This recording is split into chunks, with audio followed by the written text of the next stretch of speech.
How's it going, everybody? Andrew Zarian here, Wrestling Observer Live. We're here every day, Monday through Friday, 3 p.m. Eastern, 1 p.m. on Saturdays with Jim Valley, and Sundays with me. Happy Sunday, everybody. It is cold here in New York. Yesterday was like 80 degrees. Over here right now, 50, windy. I went outside. I was planning on power washing today. I saw my producer. I wanted to power wash my entire house. I gave up. Not happening.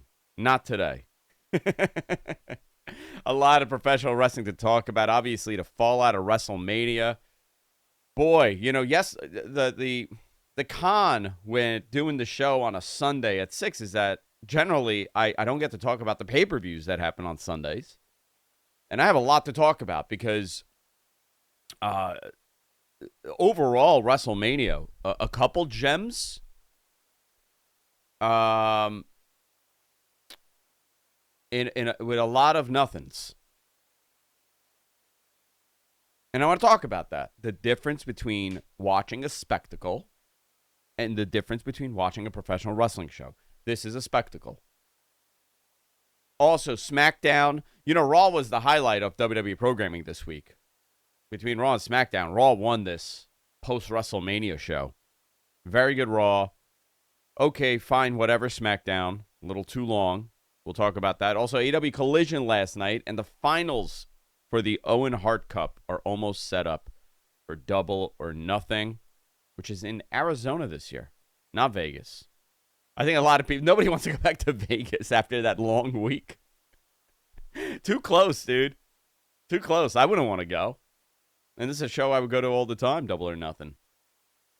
Not after people going to WrestleMania, they're not going to run out there. We're going to talk about this and a whole lot more. You're going to get my opinion on The Rock and this roast that people are losing their minds about, and John Cena and everything else happening in the world of professional wrestling. Wrestling Observer Live here on Sports Byline. Stay tuned. Wrestling Observer Live here on Sports Byline.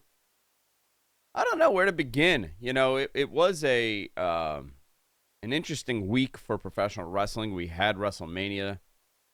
The culmination of the year essentially happened last Sunday. MG, best match of night 2? The women's three-way. There you go. That was by far, for me, all weekend, that was by far the best By match. far the best match. I really love that match. I mean, I love the main event, night 1. That was great, too. Uncle Dave gave it 5 stars. Yes. Well-deserved. Those ladies killed it. What did Dave give the main event? Like 1.75. Like abysmally low. Abysmally low. Well, I mean, let's talk about that, right? Because I know a lot of people, that's been a topic of discussion this week on what happened there. Creative happened. It really, and this apology tour that, the Damage Control Rock was doing last week on Pat McAfee was similar to the Black Adam stuff. Where he came out and essentially he's like, it's not my fault it wasn't good. I gave them a different idea. He was on Pat McAfee's show. The Rock, Dwayne, said he felt his work was done after the events at Elimination Chamber where Cena turned on Rhodes. Seemingly at the behest of The Rock. It did not feel like that. He also said that the reason Ari Emanuel called him to tell him that the sales for Elimination Chamber were not good and they needed him. And I don't think that's true because we were tracking the sales on the show and it was moving quick. Even before The Rock was announced, those ticket sales had moved. So I don't know what last minute big boost they thought they got from The Rock, but I don't think that's necessarily true. I don't know what happened here. Listen, you set people up for expectations and you don't do anything to curb, the expectation. I mean, he did say he wasn't going to go or he never said he wasn't going to go. You know who said it? Our very own Dave Meltzer. This man went there, reported it, exactly what was said to him. He said, essentially, The Rock's not going to be there. There's no plans for him to be there. And The Rock came out and said, that's BS. Publicly. And people got on Dave. Everybody attacked Dave. Oh, look, he's making up a story. And look what happened. He was not there. He never intended on being there. It seems like there was some sort of creative difference because he had originally suggested that Cody turns. And Cody was not going to do that. He did not want to be a heel. So they went with John Cena. But think of the impact the build and the finish would have had if The Rock was not involved. You did not need Travis Scott at all involved in this. You could have put him anywhere else. Have him walk out with Jey Uso for the world title. You want him in a world title positioning? I think Jey Uso works well. A little bit better than Cody and John Cena. Maybe a guy that's a little bit more hipper to pop culture to align with. You know, I always saw it as, listen, you have Cena go in there as a babyface. He's going for 17. That's already on the line. That's already a big deal. You have that built-in story where Cody is like the next generation of like the John Cenas of WWE. That's a good guy, and you could keep going into that. I never, bent the knee to my bad temptations and all the bad actors within WWE that were trying to recruit me. I never sided with Paul Heyman. I never sided with this one. I never sided with Vince McMahon. I was there for the people. And now you're going into WrestleMania, and what happens in the end, MG? John Cena low blows him, gives the crowd the finger, goes to the announce booth, throws Michael Cole to the side, wreaks havoc. And your end moment is, oh my gosh, they finally did it. And then on Monday, he comes out and he explains exactly what he explained. You people suck. You booed me all these years. You booed me in this match. I'm here. I'm at the end. I'm doing this for you, not me. I'm a millionaire. I have a major acting career. You think I want to? I'm doing this for you, and you don't even like me. Creatively, that's a much more satisfying ending. Why am I able to do that? Yeah. Mm-hmm. Why am I able to do that? Because it was right there. It was right there. It was right there. They get in their way sometimes, and it was clear they got in their way with The Rock being involved, and you have Triple H's team, and they say they work together, and then you have The Rock and Brian Gewirtz, who are inputting ideas, and somewhere they just got too convoluted and too cute, and that leads to I don't know. I wouldn't say miscommunication. That's probably not fair. I don't think it was miscommunication. I think it was a compromise. I think this was a compromise to get you where, they brought Dwayne in. He did his thing. People said, oh my gosh, who's the third man, right? He did that thing, that weird thing with his face. He did that whole thing, held the fingers up, 2, 3, 1, whatever he did. And now you're thinking, oh, wow, he's here.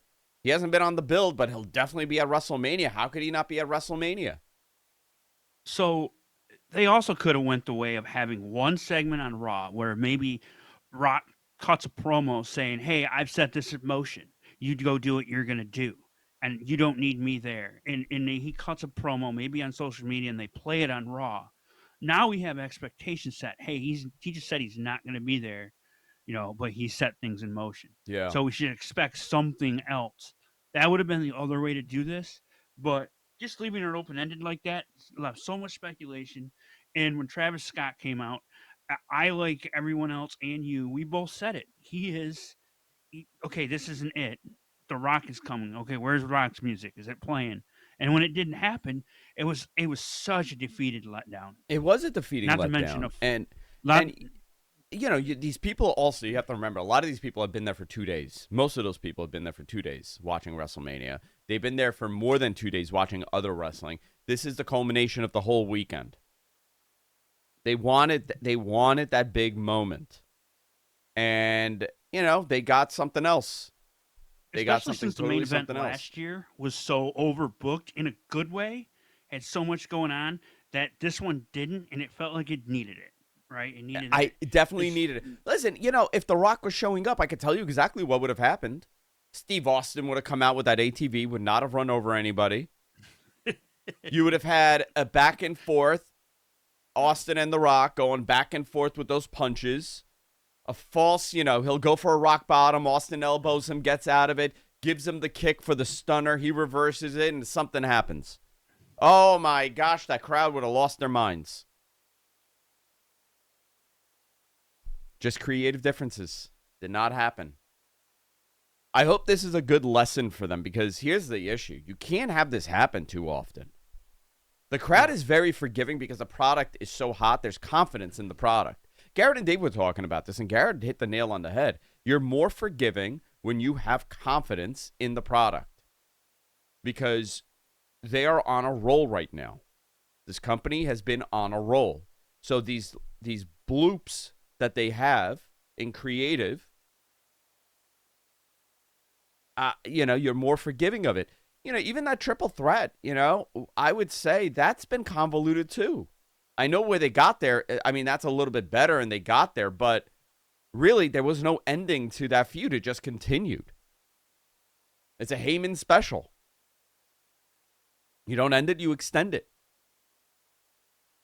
Well, they so now we're in a right. They extended it, and I'm curious to see where that goes. But I know there was so much disappointment over that main event, and rightfully so. I totally agree with Dave. I don't fall into hysterics when it comes to wrestling. I kind of want things to play out, but this was a moment it should have played out, and that was what I kept saying. I'm like, oh, I'm going to let it play out because obviously The Rock's going to be there. Dave can't be correct on this. Look, The Rock called BS on it. And guess what? Dave Meltzer was correct, as usual. When we come back, I'm going to go into Raw, SmackDown, and AEW.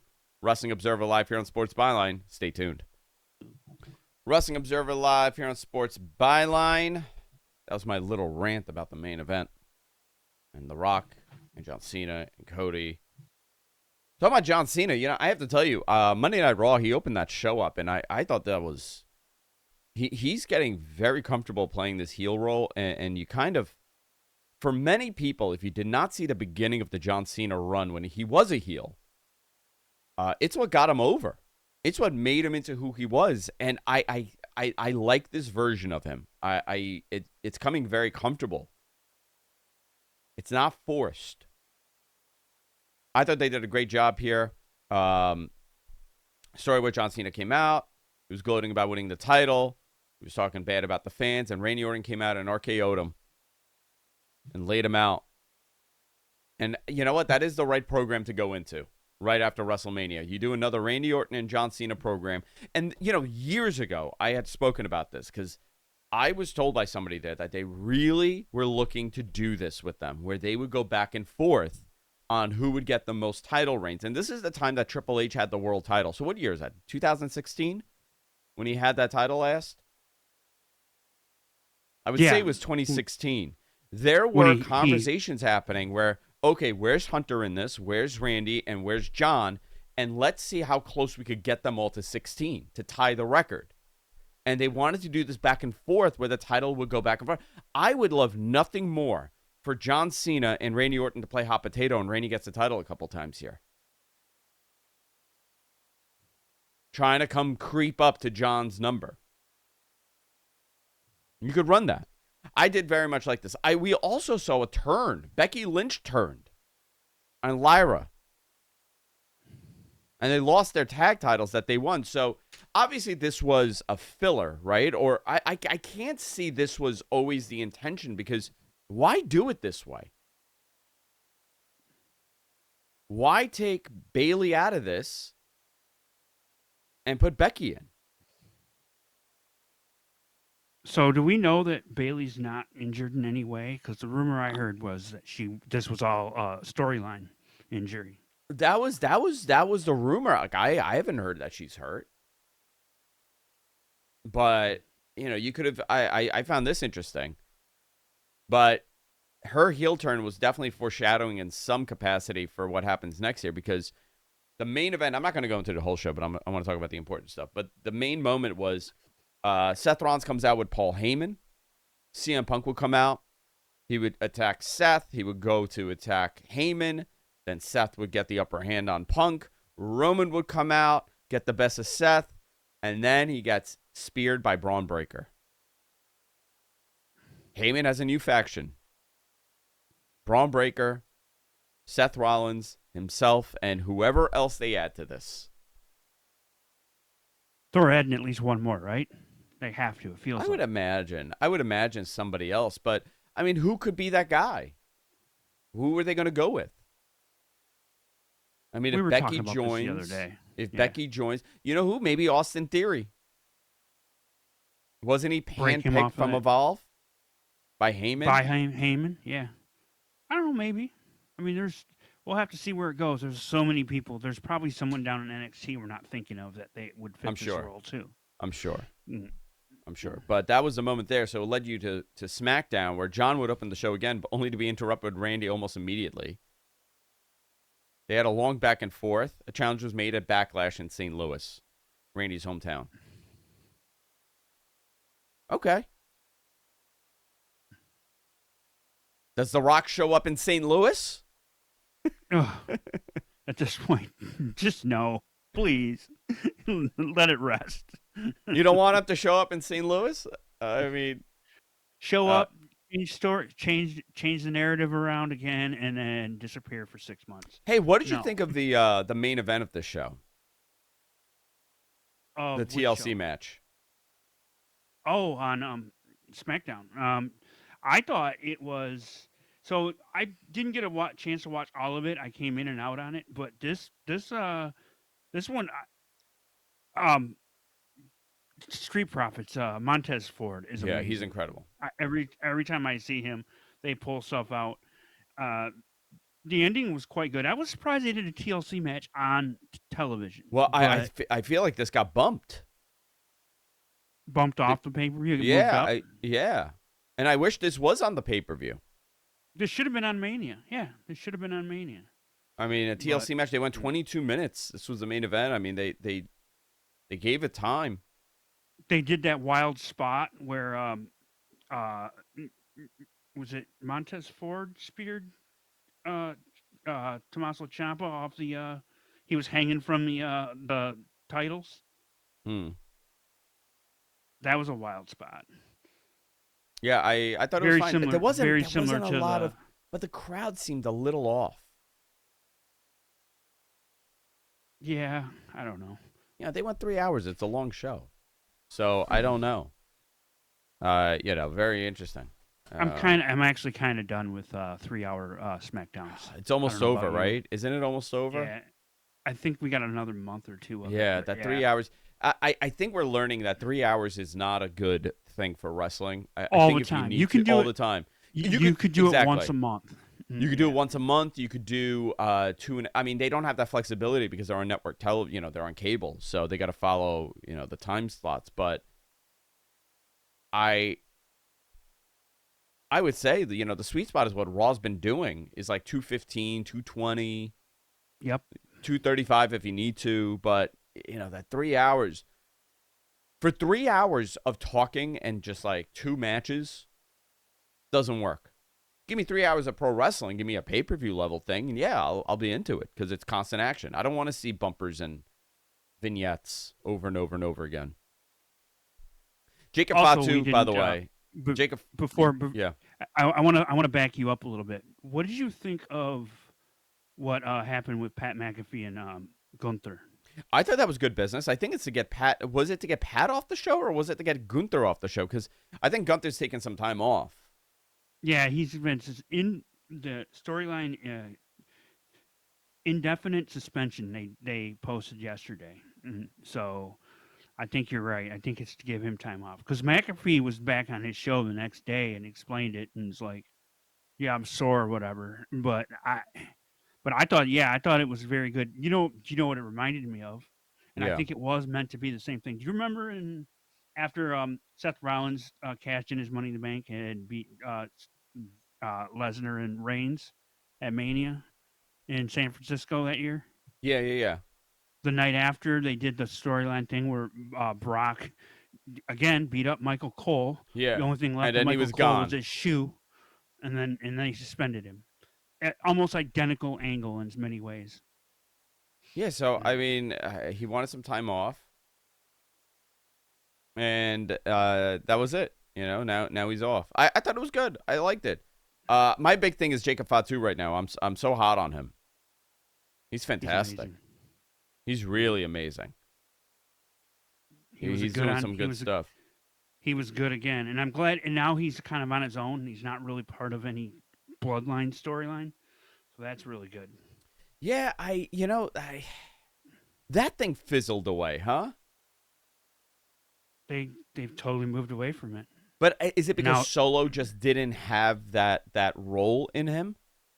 They tried. it was flat. It was flat, much like the main event of Mania. It was flat. It was flat. with him. Totally. Mhm. Drew McIntyre also defeated LA Knight. This was when Jacob Fatu came out and wiped out both Knight and Priest with a big splash. So that's continuing. That's going to go into something here. All good stuff. I mean, very cool stuff. I want to touch Dynamite a little bit. We'll go into Collision also, the Owen Cup, the Owen Hart One thing Foundation. I think we should.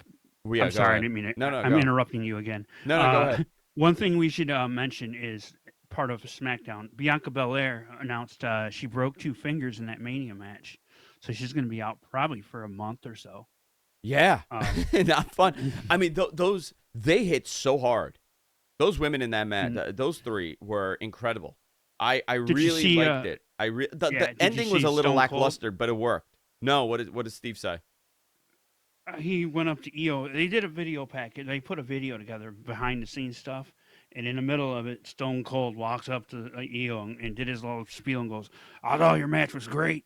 And she's like all, kind and like, "Oh, thank you." It was endearing. He's like, "That was a hard hit." I think he pretty much said that was the hardest hitting match of the weekend. He might be right. Yeah, interesting stuff.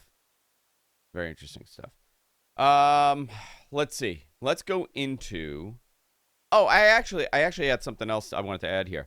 Have you seen the AAA stuff? Right.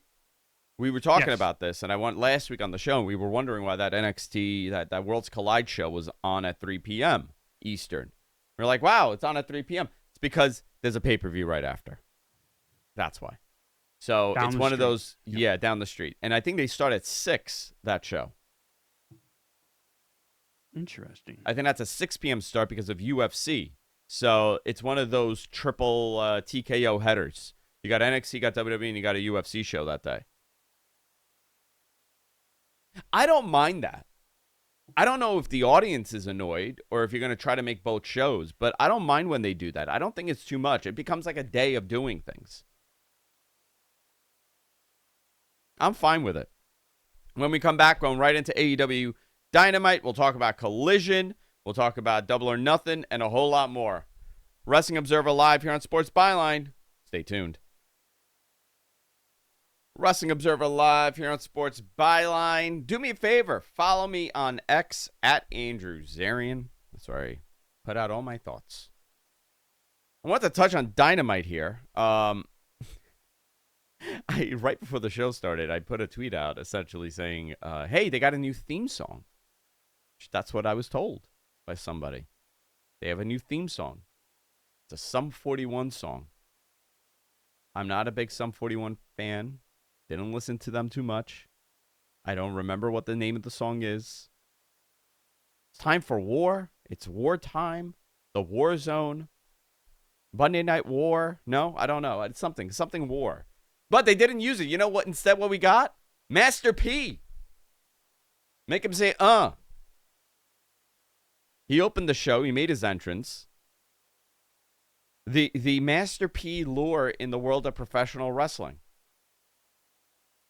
He's an owner of House of Glory. People don't know that. He also was in WCW. Remember the No Limit Soldiers? You remember who they feuded with? Kurt Hennig. Wasn't it Kurt Hennig and Barry Windham? Rap is crap. The rap is, that it was. What were they called? The Texas. I forgot what they were called. You're on the right track. But I'm on the right track. I can't remember. I blocked out those days. There's a giant hole of memory in my head of WCW in 2000. Because Rey Mysterio was unmasked, and we wiped all that away. We've we've taken that period away because he didn't Can I have a tell you, mask on. when I saw him unmasked, I couldn't believe it. I couldn't believe it. I'm like, who is this child? I expected a grown man. We got the sweetest boy with the sweetest face instead. Damn that Kevin Nash. Master P came out, introduced the Trios champions. The Death Riders came out. Marina comes out. The Death Riders, it's a distraction. They come out. Yuta attacks the Ops. They all attack the Ops. Master P was left alone. They did a whole thing here. This led to Swerve coming out. Joe recovers. Kenny's music hits. So a big, crazy opener in the beginning. That was really the big story here. And then FTR, which I find this interesting. They returned from suspension with Stokely Hathaway now representing them. I don't think they needed a mouthpiece here. But I like Stokely. But it's a different I like dynamic. Stokely. So yeah. I don't know. Yeah, it's a different dynamic. Let's see what happens here. I always felt that when Tully started like working with them, that was a good time for them. I thought that was interesting to link them up with Tully. But what they did do, the Rock and Roll Express came out, and they outright murdered Gibson and Morton. They hit Morton with a spike pile driver. Why is the Rock and Roll Express constantly getting murdered on this TV show? I mean, they were kidnapped a couple of weeks ago by the Death Riders. A couple months ago. Every time they do the loop in the southern states, it seems like they show up, and it's like, oh no, they're gonna beat them again. Yeah. They're props at this point. Yeah. MJF also tried to bribe the Hurt Syndicate with a Lamborghini. This was funny, where he offered him a Lamborghini.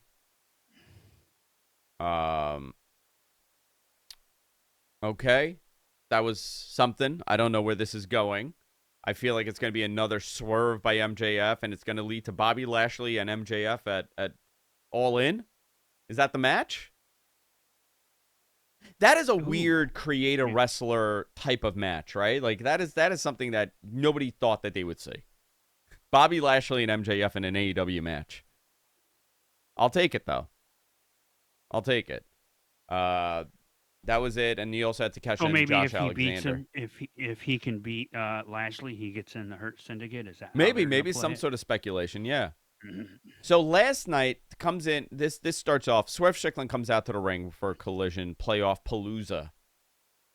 Tony Khan and all of his 1990s references. A playoff Palooza. It started late. It started almost 9:00. It did, yeah. It started Coast, late. Yeah, because the NBA playoffs are happening. My Knicks are in the playoffs. My New York Mets are hot. Your Detroit Tigers are hot. And our teams are playing play today. So. And our teams are playing today. Are they in Detroit or New York today? They're in Detroit. Let's see what happens. Swerve comes out. He cuts a promo. He's cut up by the Young Bucks, who moved his matchup so he had to wrestle in Strigo. So the Young Bucks are still acting like EVPs. They still have control here. Swerve Strickland defeated Blake Christian with Lee Moriarty. Moriarty attacked Swerve after the match. Young Bucks would attack Swerve as well. Kenny Omega would come in to make the save. He would hit a Snapdragon on Nick. Matt pulls him out of the ring before a V-trigger. So is this the match? Are we getting a tag at Double or Nothing? Maybe. Or are we getting? Is this setting up Anarchy in the Arena? I think this is setting up Double or Nothing. Is it Anarchy in the Arena, or is it? Yeah, it is. Okay. They've been doing Anarchy Arena. They did on the pay-per-view, and they've done it like 3 years in a row now. And then a couple weeks later, they do Blood and Guts, which seems like overkill, but somehow they've made them work, and I've been entertained. All right, by them, I actually enjoyed the last one, the Anarchy in the Arena. The last one was good. I like the last one. So that's where it's going. Hey, so who's it going to be? It's going to be Kenny. It's going to be Swerve. Kenny, Swerve, the Ops, and the Ops against the Young Bucks and the Death Riders. And a version of the Death Riders. Probably Mox. Well, it's going to be Mox, Yuta, and Claudio, I would imagine. So no world title match on this pay-per-view, if we do that. That's what I'm thinking. I don't know. No, well, no, we're not getting that match at this show. We're getting Samoa Joe. Joe and Yeah, Samoa it's not on the Joe pay per and view. yeah, it's not on the pay per It's view. that It's on 4 hour special they're running. yes. Yeah. Tony Storm defeated Queen Aminata. Hologram defeated Max Caster. This Max Caster thing, is it over?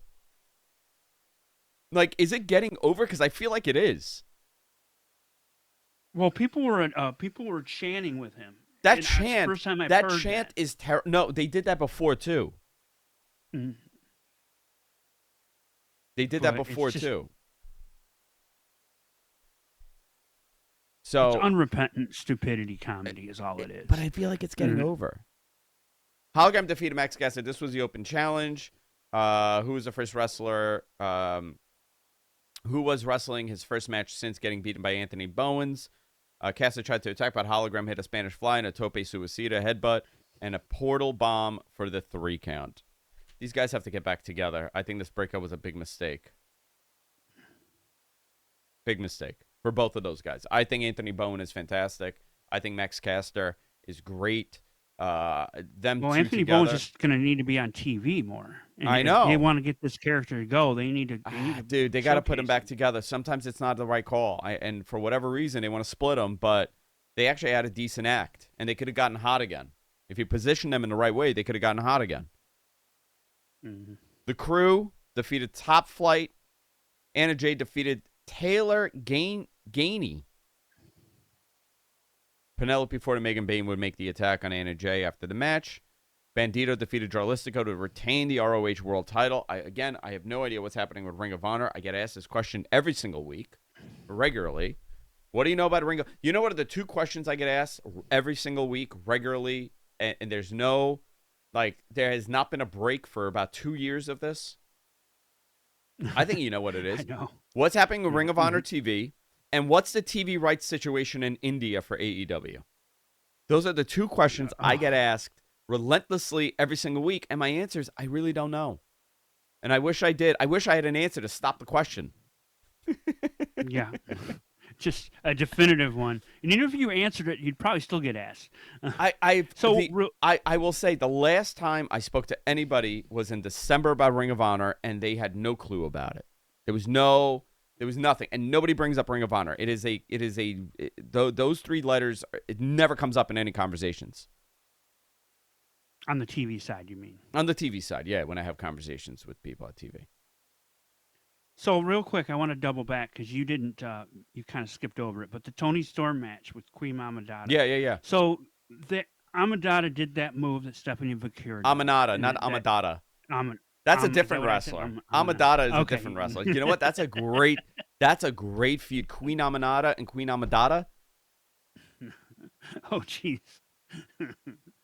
Anyway, what do you think of that? So she did that move that Stephanie Vicur does, where she grabs her The butt, head the with butt, her thighs, the the butt thing, buster, whatever. What is it called? Mhm. I don't know. On NXT, all I know is Booker T's made it a gimmick, and people are starting to do his part in the crowd while she's doing the move. So I'm just curious. That man is pouring Blue Chew in his cup while that show is happening. Oh, jeez. Every time he loses his mind with that spot. I don't know. But I've seen other people do that spot. She's not the only one. Charlotte did it. Charlotte did it, but I mean that. Yeah. But that would for years. Yeah, for years Charlotte did it, right? Mm-hmm. Or was it a one-time thing? No, Charlotte did it a lot. She did it. It was part of her moveset early on, and she did it a couple weeks ago, and people got all upset. She's stealing that from Stephanie Vicur. No, she's not. Just so you know. I don't know. I think it's fine. Why people were losing their minds that Tony did that spot? Well, the way they did it, I thought she was copying it a little bit. I think Jacob Fatu needs to start doing that spot. Oh God. I think Jacob Fatu needs to do it. He'd kill somebody. You know who else I want to see do that? Obafemi. I want Obafemi to do that spot. I want the most ridiculous people that should never do that spot do that spot. Of course. I thought it was fine. I don't know.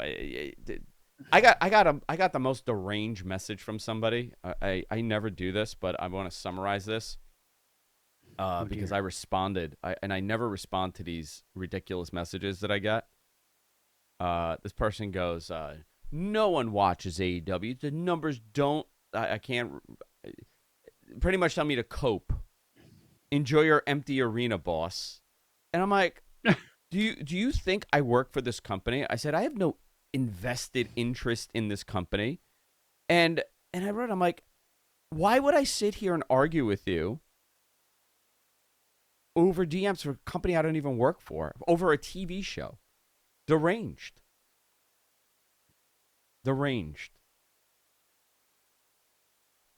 I thought it was a fun. Listen, I thought Collision is one of the easiest shows to watch. It's super easy to watch. I never have an issue with it. The show was fine. The main event was Paragon defeating FTR. It was a very good main event. I really like FTR as heels. Roosh AR Fox we also got. That was a good match. We're see people on here.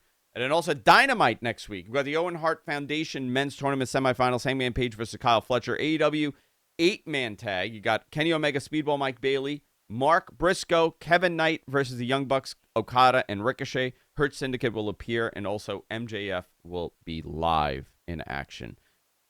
Final segment of the show coming up. Wrestling Observer Live here on Sports Byline. Stay tuned. Wrestling Observer Live. Final segment of the show here. The Owen Hart Cup. The finals are almost set for Double or Nothing. It's going to be Will Ospreay versus Hangman Page or Kyle Fletcher. And Mercedes Moné versus Jamie Hayter. So this will lead most likely into Mercedes challenging for the world title at All In. That is a match I really want to see. Toni Storm and Mercedes Moné is a match I really, really want to see. And they've done a very good job at taking their time to get here. That told a story. Mercedes, a lot of people were thinking, well, she'll go immediately to the world title picture. No, I think they did it the right way here. They built her. Nobody can beat her. She has all the titles. And now she'll go into facing Toni Storm. On the men's side, who should this be? Ospreay, we know, is in it. Is Ospreay winning this and challenging Jon Moxley for the title? I believe so. I believe that's the story here. And that's the big moment for Will Ospreay. You have this monstrous heel being defeated by their babyface, their future champion. And he finally gets it. He becomes a world heavyweight champion at that big pay-per-view. They need stuff that's going to sell more tickets for this. And I think Mercedes Moné and Toni Storm and Will Ospreay against Jon Moxley, I mean, those are two really big world title matches for your top two matches. You'll eventually, then you do Kenny Omega and Okada. That's another tremendous match to add. That's an attraction match. You haven't seen that match in a very long time, and you probably won't again for a very long time at that level. That card is shaping up, and it needs to. It needs to be a big showing for them. We'll be back next week with more pro wrestling here. Wrestling Observer Live on Sports Byline. We'll see you all next time. Take care.